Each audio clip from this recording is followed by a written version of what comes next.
சரவணன் உடலுக்கு அஞ்சலி செலுத்த வந்த 86 வயதான பழம்பெரும் நடிகை காஞ்சனா என்ன பண்ணாங்க தெரியுமா? பழம்பெரும் நடிகை காஞ்சனாவுக்கு இப்ப 86 வயசாகுது. கல்யாணமே செஞ்சுக்காம சிங்கிளா இருக்கிற அவங்க தள்ளாடுற வயசுல 2 கால்கள்லையும் கட்டுகளோட ஆட்டோல வந்து மறைந்த ஏவிஎம் சரவணன் அவர்களின் உடலுக்கு அஞ்சலி செலுத்தினதும் செய்தியாளர்கள் கிட்ட பேசினதும் ரசிகர்களை ஆச்சரியப்பட வச்சிருக்கு.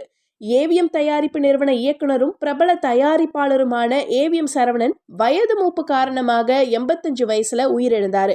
அவருக்கு திரை ஜாம்பவான்கள், அரசியல் தலைவர்கள், முக்கிய பிரமுகர்கள்னு திரண்டு வந்து அஞ்சலி செலுத்தினாங்க.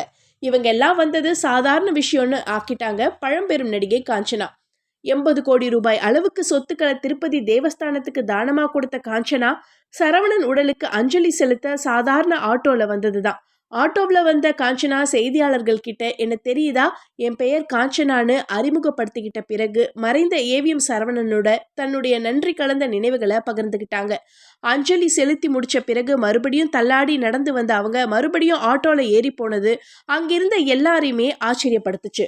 குடும்ப பொறுப்புகளையும் கடனையும் அடைக்க சினிமாவில் என்ட்ரியான காஞ்சனா குடும்ப உறுப்பினர்கள் எல்லாரையும் செட்டில் பண்ண பிறகு கல்யாணம் பண்ணிக்கலாம்னு நினைச்ச போது வயசு 40 ஆகிட்டதால இதுக்கு மேல எதுக்கு கல்யாணம்னு சொல்லி பக்தி மார்க்கமா தன்னுடைய வாழ்க்கையை வாழ்ந்துட்டு இருக்கிறாங்க. பிரபாசுடைய ஸ்பிரிட் அப்படின்ற படத்துல காஞ்சனா நடிச்சிட்டு இருக்கிறது குறிப்பிடத்தக்கது.